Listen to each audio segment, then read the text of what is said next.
Okay, guys, so it is, let's see, 10:24 Texas time.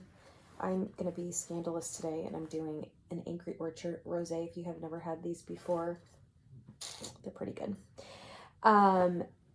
So I've given you guys my day 3 of summary on how my planner stuff was working. I shared a little bit about the uniball pens today, right? That was exciting. And I had the Planning Mama. So she is one of my subscribers on the channel. I've never met her before, but she did comment on one of the videos yesterday, I believe it was, that she'd like to just get some of my feedback on some topics. So in true planner gal style, I wrote down the questions, some of the question ideas that she had in my V6 Stalogy hand stitch leather tee, of course, because I will give a shout out to the stuff I use. But she had some really good topics that she wanted me to cover, and instead of doing all of it in one, I think that it's kind of best to dissect it a little bit. So I think you first have to understand where I came from in order to better understand when I give you the advice or the perspective from my lens. Because ultimately, I'm just going to give you my perspective through my lens. There's always two sides of the story, I guess. And when you have kids, they could have their own perspective and whatever. So my ex-husband and I, we were together from when I was 14 and then got divorced when I was 21. I got pregnant with my first son at 16. I had him at 17, pregnant with my daughter at 18, had her at 19, pregnant with my other son at 20, and had him at 21. And so, in other words, by the time I was 21, I had 3 kids, all under the age of 3.5. I had filed bankruptcy, I got divorced, and was a single mama. Not easy, that's a whole nother story in itself of even how I found my faith in that season, because up until that point, some stuff had happened in my life when I was younger that I really was very quite vocal about how much I hated God. Like, I would point blank tell people I hate God. So it was through that season, like almost of your lowest of time and where you're just desperate, that's how I found my faith. But anyway, so that's some insight. I'm remarried now. I've been remarried to Patrick in, I think, 3 weeks. It'll be 10 years that we've been married, but we've been together, I think, 14 years, something like that, 13 years. And with Patrick, I have 2 kiddos. So I have Baker, he's 5, and I have Witten, and he's 3. So Patrick and I share those 2 kiddos together biologically. I can tell you, so long ago, people would ask me, oh my God, how are you so young? And how do you have all these kids? Outside of being, people pass judgment, people assume, just a lot of, I did get a lot of criticism, I guess. But I tell people often, like, I think that the reason why I was able to have the 3 kids is I was so young. I was young and dumb. I was stupid. Like, I didn't know any better, right? I still enjoyed ramen noodles. I still enjoyed mac and cheese. I understood living on cheap stuff. And you are still so young that at that point in my life, motherhood was so exhausting. But now that I have Baker and Witten at what I call normal people age, right, which is in my 30s. I'm 38 now. I just turned 38 November 30th. So I'm like a fresh 38. But I had Baker, he's 5, he'll be 6 in a few weeks. So I don't know, 32-ish I had him. And then I had Witten 3 years ago. So 35. It's like normal people. That's considered kind of normal people age right now, nowadays. And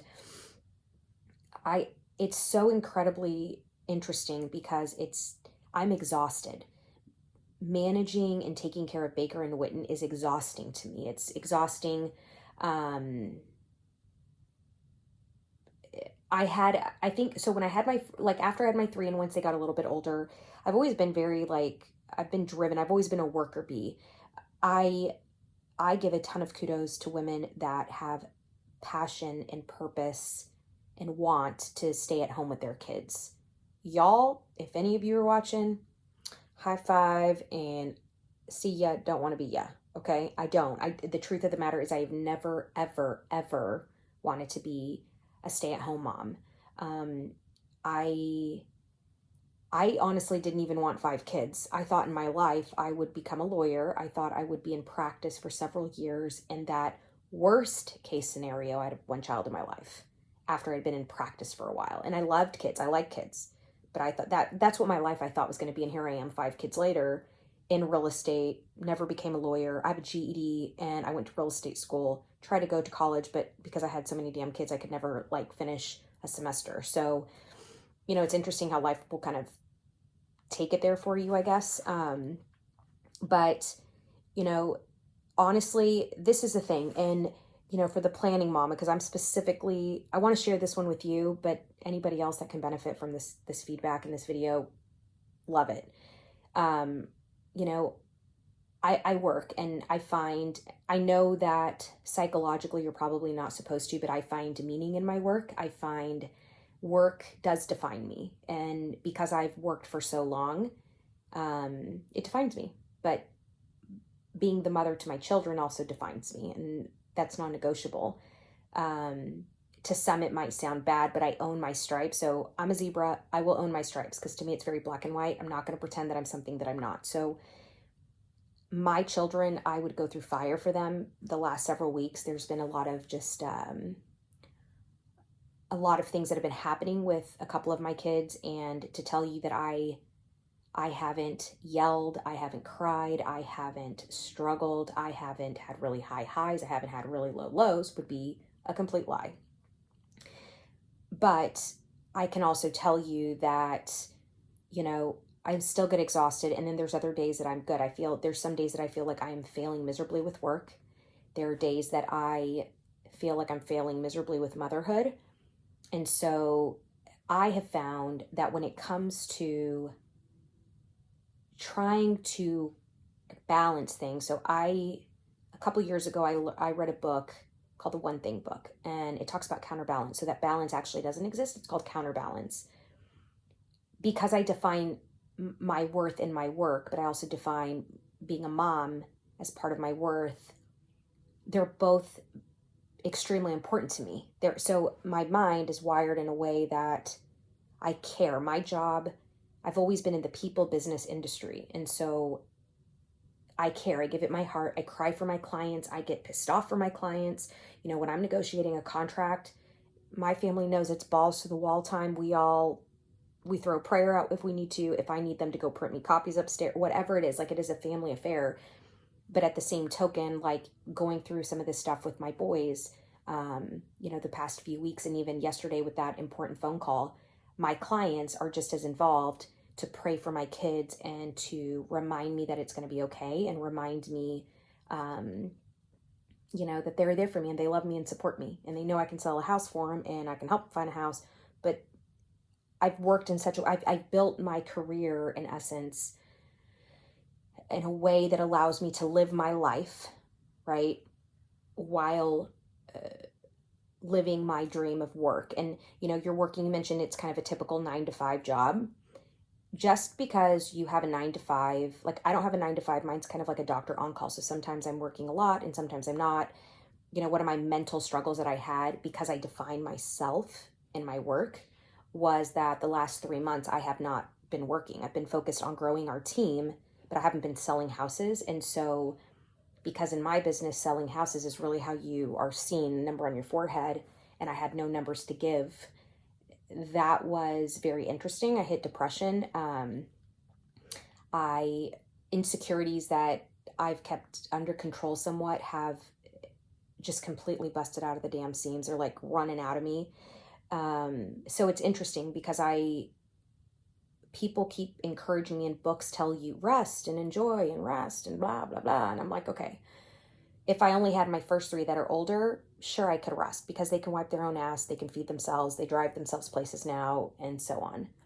But then I have Baker and Witten, and I can't really rest because they're constantly going. And then you've got the dog and the 100-pound dog, you got the weenie dog, you just got a shit show everywhere all the time. And you're trying to pretend that you've got it together. And I just don't. I think that I've learned, I try to be super mom. I tried to cook. I tried to clean. I tried to still be a friend. I tried to blog. I tried to stay skinny. I tried not to have depression episodes. I tried so long. and people thought I was like the superwoman. Oh my God. I always got, how do you do this? Oh my God, you're incredible. Blah, blah, blah. So I was like, no, actually, I'm really not. Like, no.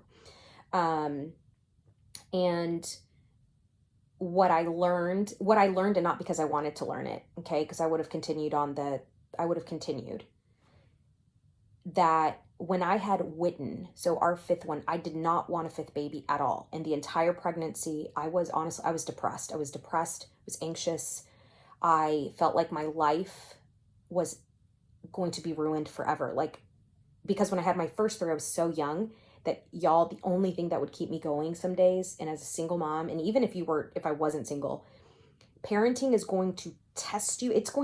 You will love some of the most beautiful details of a child, but they will bring you the most heartache and the most pain. And I can tell you because, I have not, my boys, the last few weeks, I have not felt that type of physical pain.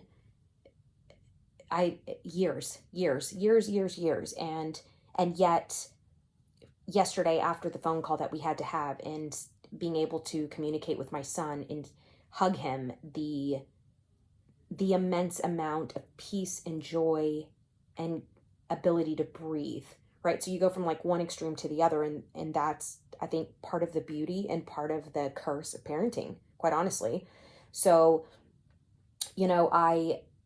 what I'm learning, I guess, through this, and I go all over the place, but it all really kind of makes sense, I guess, because I'm trying to do this more just candid and being honest. I'm learning that it's okay to have to live your life the way you are. So like in this case, so the planning mama, she's got two kiddos under 2. I don't know how old you are as a mom. Like, I don't know if you're a young mom, older mom, whatever. It matters, but maybe it doesn't really matter, because now I've seen it on both sides of the spectrum, kind of. And, but what I will tell you is this. Because I have 2 different groups of kids and my life is in 2 different places, I am much more financially successful now than I was when I was a single mom at 21 years old. Okay. I have blessings. But I work my ass off, but I have blessings, and I have years underneath me now and just stuff like that. But what I will tell you that I learned about it, this counterbalance thing, my first 3 kids, the boys were more understanding, but my daughter, I'll never forget. So I was working in new home sales. I had started from a nail salon to an animal clinic. I worked Old Navy, Banana Republic, Abercrombie. Like, I've worked from, starting from the get-go, and I have busted my ass to get where I am today. But at that point where I was specifically, was a single mom. I was in new home sales. I was working 7 days a week. I was working well over 100 hours a week. In fact, the model home, I kept groceries there. I would bathe the kids there on nights that I needed to. My ex-mother-in-law would help me with the kids a ton. And then my ex-husband's grandma would help me a ton with the kids. They were a huge support system. But it's still, just because you have that support doesn't mean that it's not still a struggle, right? And so this one night I went to go pick up Annalise. I'd been working late. And when I went to go pick her up, she swatted my hand away and said, "No, Samantha." She was little. She was itty bitty. She's probably about 2. And she swatted my hand and said, "No, Samantha, go home, go away." And I went and I quit my job the next day. Quit my job. And the owner of the company was like, "Look at all the commission you're leaving, and look at everything you're leaving monetarily." And I said, "Okay." He's like, "Where are you going?" I was like, "I don't even know where I'm going." I said, "My daughter doesn't want me." And she called me Samantha. My own daughter doesn't want me. And so that was really a wake-up call. So I told myself from that point on that I didn't want to work in such a way that I lost focus of the thing that was my focus. My children have always been my priority from the time I was 16. They're my purpose. I don't know what I am. I don't know what I would be or who I am as a human when you take my kids away. I have no idea. I don't know. I think I would still like to work because I've always kind of been like that, but I don't know. I don't know. And that's kind of vulnerable and that's scary, but it is what it is. And I accept that. So fast forward all these years, and then I'm in a financial place where I can take better care of my kids, and I'm not struggling single mom, and I'm married and all these things. And then all of a sudden, I worked my way up into a company where I became a CEO of a company. I was 36.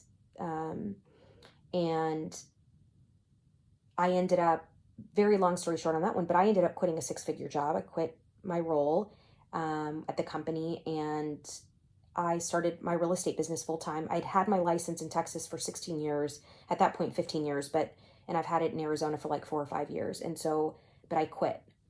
And the reason, I became too comfortable telling people that I learned how to, like, my family has always been supportive, and I've always known that I'm driven and that I very much want a company, and I want to be, I define my success that way. And there's nothing wrong with that, right? There's nothing right in that, and there's nothing wrong in it. It's my perspective. But I started, how I would explain how my family was supporting me is I said, you know what, my family loves me and they support me. They've got my back, but they've also learned to live without me. And that was like that was the next slap in the face. Cause I'm like, okay, here you are when your first 3 kids, and you told yourself you're not going to let work get in the way. After that Annalisa thing happened. And then now you're doing it with Baker and Witten. And so, it's still a struggle. I mean, I work real estate now. I run my own company. I create my own hours. When I wasn't working for 3 months, I literally thought I was going insane. I remember one day I completely lost my shit, and I started like bawling. I was so pissed off at Patrick. And he was like, what am I doing? You're pissed off at me, and I haven't even done anything, and I'm just working. And I'm like, okay, whatever. I said, oh my God. I said, I cannot even believe, like, this is not what I want for my life. I don't want to be home full time. I feel like I have no purpose. I'm like, look at this. I'm cutting fruit. Like, I'm fucking cutting strawberries into tiny slices and apple slices for the kids and organizing it in this organizing plate. I was like having a meltdown because I was just like, I want to be there. But then when I'm doing stuff that's so mom filled, I'm like, I don't know. It's like when you stick a damn cat in cold pool water, they don't know what the hell to do. A dog does, a cat doesn't. And so I panic because then I feel like I'm failing my work. I feel like I'm failing my kids. I feel like I don't even know what the hell I'm doing. We're just, it's too full time for me compared to what I'm used to. And so that's really like, that's what happens, for me.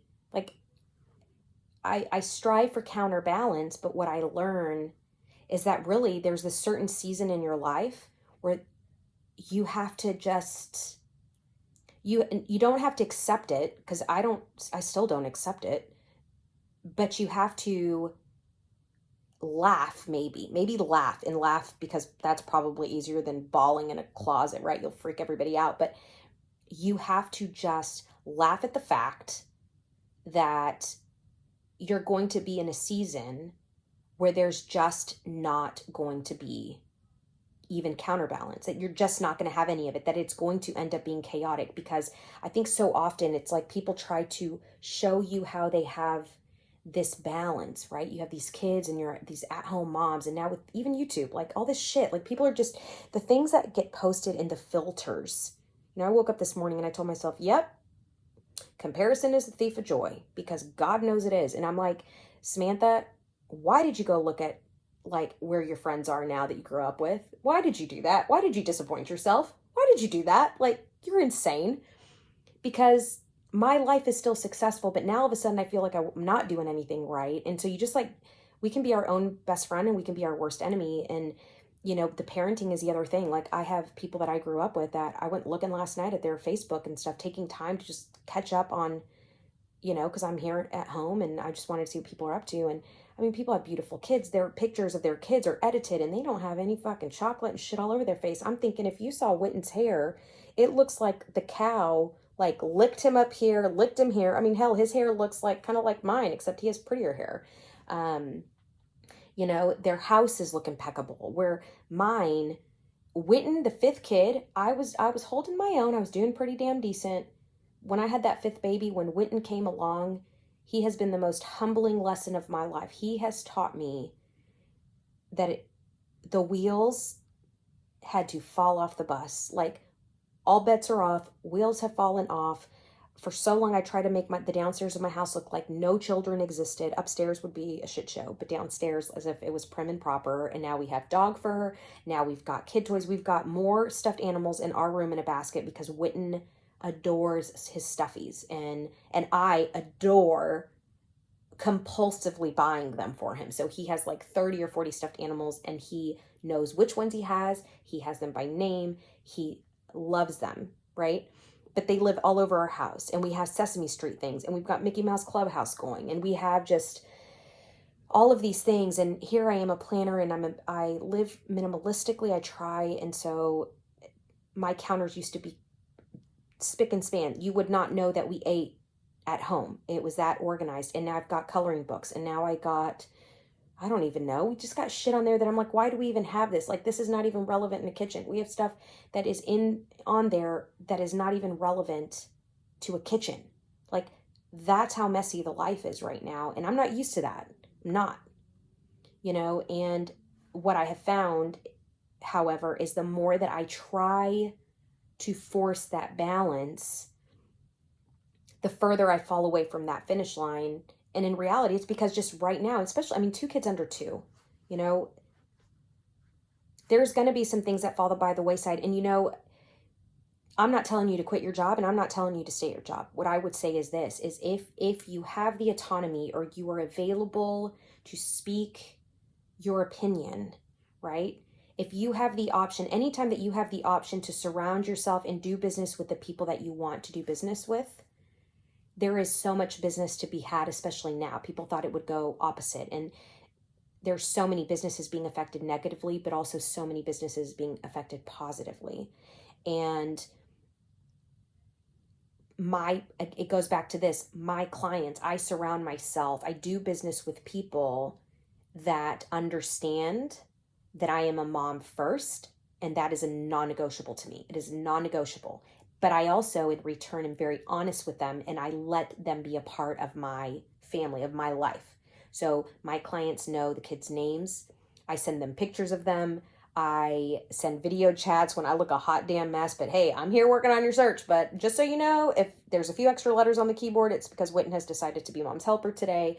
Or, oh my God, I'm trying to get this done for you, but look what the damn dog has just done. Time out. I need to go fix that.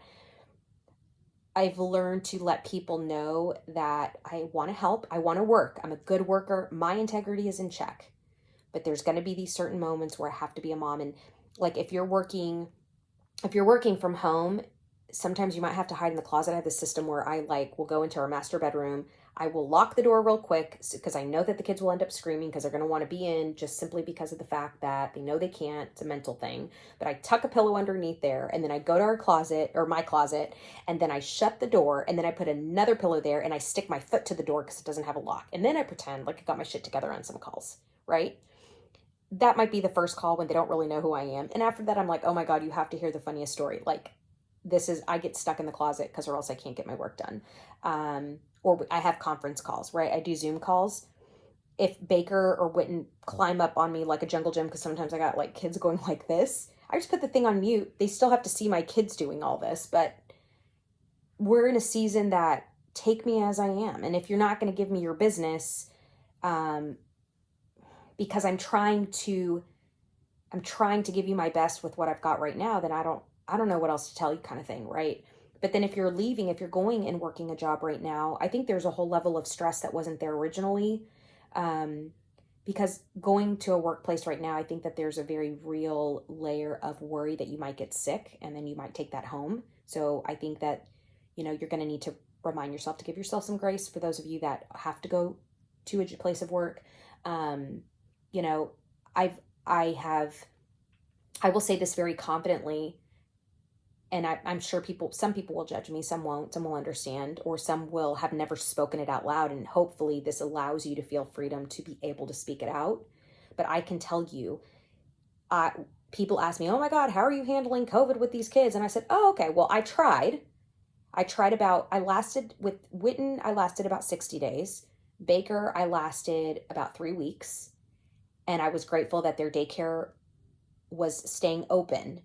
And because a lot of the kids belong to medical professionals, so doctors and nurses and stuff. So the state gave us an exception at our school because so many of them are related to parents, and they needed the parents because there was such a shortage on medical staff.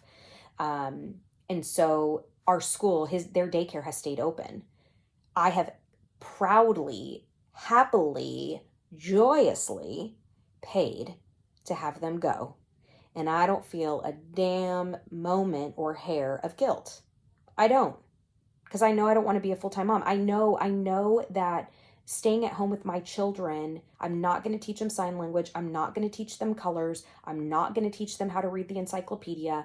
I I know that I would actually not be the best mom I can be for them. So instead, they go there, and then when it's time to come home from, from school, which is from work too, when I'm home. So right here, I'm in Texas right now because I got to help my mom get the household, but I have to be here for the two older boys. Um, but when I'm home, because this is not a normal situation that I have to be here for such an extended period of time. But when I'm home, y'all, I do snuggle time. I kiss my little one's toes. I kiss his belly. I love his nose. I love his face. I baby talk to him. I'm obsessed with my kids. I'm obsessed with them. I love them so much. I get onto them for jumping on a bed where they're gonna hurt themselves. Right? I'm still a mom. Like I still get punished. If I have to give them a spanking because they're acting up, I do that. But or do a timeout or whatever. Right? Today I had to have a lecture with Baker, the 5-year-old, about not taking Bakugans to the playground, and that if he could just, not do that going forward, he can have play dates with his friend Maddox. It's like therapy sessions with them, right? But then I'm also doing house searches on the side, so, I hope that kind of gives you some clarity that, however you're trying to juggle it right now, girl, just survive it, just live in it, just learn to laugh and say out loud, there is no balance and there is no counterbalance. Own it. Just own it. And I think once we give ourselves the freedom that, you know what, for right now, it doesn't matter how many planners I have. It doesn't matter how many chore charts I do. It does not matter if I woke up at 1 in the morning or 8 in the morning. It doesn't matter. Right now, life is messy. It is challenging. But at least you get to be honest about it, because if you feel like you're trying to strive for that because other people show you how easy it is, it's, in my opinion, going to make you feel more like you're falling short and like a loser because you can't seem to get with the program on it. I'm telling you, like, when I go back home, I'll have to do, now knowing that, at least you are following and that you'd like to kind of see what my day in the life. I was originally going to do something here for you, and I'm like, that's not even relevant because, like, literally, Remy, the 100-pound dog, she's 15 months old. She's 100 pounds. She's destroyed our backyard. She's a hot damn mess, just chaotic all the time. Bull in a china shop in the house and bull in a china shop in our backyard. You got the fat weenie dog that just, the second somebody moves out of the way, he's going to go grab the kids' food and piss me off.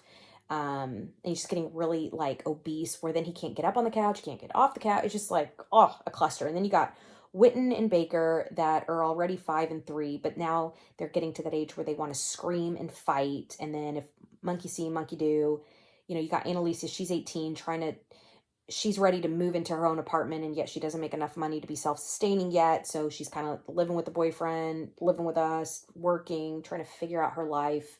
And then you got my 20-year-old, my 17-year-old that are, challenging my nerves. But I'm also selling houses, growing a real estate team in Arizona, growing my business in Texas. I'm a wife, right? I'm a daughter. I'm supposed to be a friend. Like, I'm all these things, and I don't even know, like, you couldn't time block enough to be each of these sections of what you're supposed to be in. So, I think that it's a matter of just laugh. Just laugh, or, just start speaking candidly, I think too. Like, I think there's something important about just be honest. Some people won't like you for being honest, that when on the days that it's overwhelming, be honest about it. On the days that you feel like you have kicked ass and taken names, that you were awesome being a mom and awesome being a worker, be honest about it. The days that you feel like I've had a major mom fail, or I had all these great plans, like so many days I have plans that, oh, I'm going to get up and go to the gym. I did not go to the gym. Today I did. Today I did. But that's because I was thinking about my flabby arms and my tattoo and how I didn't want it to look flabby. But I went, right? But I normally don't, and I think about it all the time. And I don't care anymore, because the people that are going to matter. My clients that really do matter, like my clients that matter, understand, and when they have stuff going on, I understand, right? And I've worked for a lot of, I mean, I've had employers, just because I'm an entrepreneur now. I've worked for companies, and I can tell you that it's interesting, because sometimes we try to keep it all together and we're not honest about where our life is at this exact moment. And I can tell you that each time that I've worked for an employer and that I've truly been honest about just the season of life where I'm at, and it usually has tied to the fact that I'm juggling my kids, I've been received with such understanding that I then later think to myself, why wasn't I just honest? And out of all those employers I've had, there was one that were not accepting of it, but there's a reason why I wasn't even there for a year, because early on I knew that it wasn't even going to be what I wanted to do anyways. Like, I very quickly learned early on, like, oh my God, I thought this was like cool industry. I don't want anything to do with it. That is not my jam. I don't even like it. Whether I had kids or whether I didn't have kids, I still wouldn't have liked it. It still would not have been my jam. So, so I hope that helps. If it doesn't help, I hope at least it's kind of giving you some thoughts to help process through it. I will do, you know, I will do some other ones about like self-care too, because I'm a work in progress on that one. I am not a pro, but I can give you some kind of pointers on the dumb stuff I do for self-care, because I've learned that for me, I just cannot go do a massage. I'm not in a place in my life where I have patience to do that. And then I feel awkward, and then I feel guilty and all this shit. But so I'll do one on the self-care thing, and then mental health one. I actually, I'd like to do more of those, quite honestly, because I've been told, and I've done some interviews, and they are received really well, in that I end up meeting some of the most beautiful people, like on the inside, like human beings, when I share about those dark thoughts and deep thoughts on my depression and just mental health and all that stuff. So, but anyways, I hope that helps. Now that I've kind of thought processed that out, if you want me to dig in any more on this topic a little bit, just tell me some more of which direction you want me to go, and I'll continue doing that for you. But in the meantime, I want to remind you, and I don't even know you, I don't even know what your face looks like, but I can tell you this. I can tell you, I'm so happy that our world collided through YouTube. I'm certainly glad that you felt comfortable. Something about me made you feel comfortable that you could ask me to share some feedback, and that I don't take lightly, and I really appreciate it. And no, like, remember this even on your tough days and your challenging days, and remember it on the fantastic days. You are doing such an incredible job. You are doing the absolute best that you can. All of us suck a nut when it comes to raising children. We all do. And that's okay, because not a single one is alike. And I have 5, so I have 5 to compare to. None of them are alike. I don't care what anyone ever says. Oh, there's some. No. They're like snowflakes. None of them are alike. But no, you are doing awesome. You're doing awesome.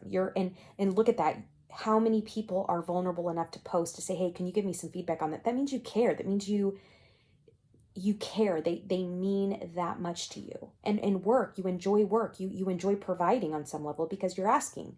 It's just like, in your mind, that means that these are important things to you. So I just want to remind you that, there's going to be days that are really shitty, and that you question, like, what did I do wrong? Or how did I, this outcome wouldn't have happened if I did that. No, you're doing awesome. And You're going to keep doing awesome. And now that you've got these two kids, you're going to live life in a way that has a completely different purpose and a completely different meaning. And sometimes we don't quite know what to do with that because we're not used to balancing that. We're not used to balancing something that now is more important than our own physical life. Um, and so it brings all these kind of emotions that oftentimes, like up to that point, you don't even realize that you have. Like, I feel like my kids, you know, the younger ones, I have similar, like I recall those kind of feelings that I had with my other three.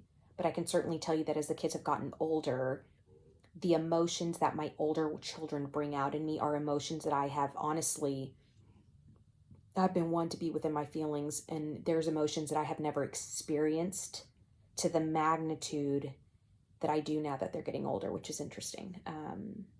That's it's been an interesting process, I can say that. So anyways, I love you guys. I see you guys. If you want to see my life, like my real life in Instagram square pictures, go to Mompreneur Living, Samantha Root, but it's Mompreneur Living, Mompreneur Living, or my Facebook page. You can go to my Facebook page too. It is Samantha Root, and then you'll see my face on there. But literally, y'all, you could see, you can look, you can get my business pages and stuff too if you wanted to. Like, but my business and my personal, everything looks the same. Like, it's all the same. It's who I am. I don't even have time to be dealing with all that shit and trying to pretend I've got one thing together. Oh, wear the red stilettos, and then at home I look like this. Y'all see enough of my videos. I look like this all the damn time. And so yeah, follow me if you want to follow me. And if you go on my social media and you found me because of YouTube, let me know that too, because I'd love to just start putting faces and names together, because it's kind of cool that this has become a little community of people that get to be honest and real together. And really, y'all are the ones that get all the credit for that, because you're the ones that keep coming back and keep asking me to post more videos. And you have created an environment for me to feel that I can continue being comfortable with who I am and how I am, while still doing something positive in the world. So anyways, all right, well, I'll talk to you guys later. Bye.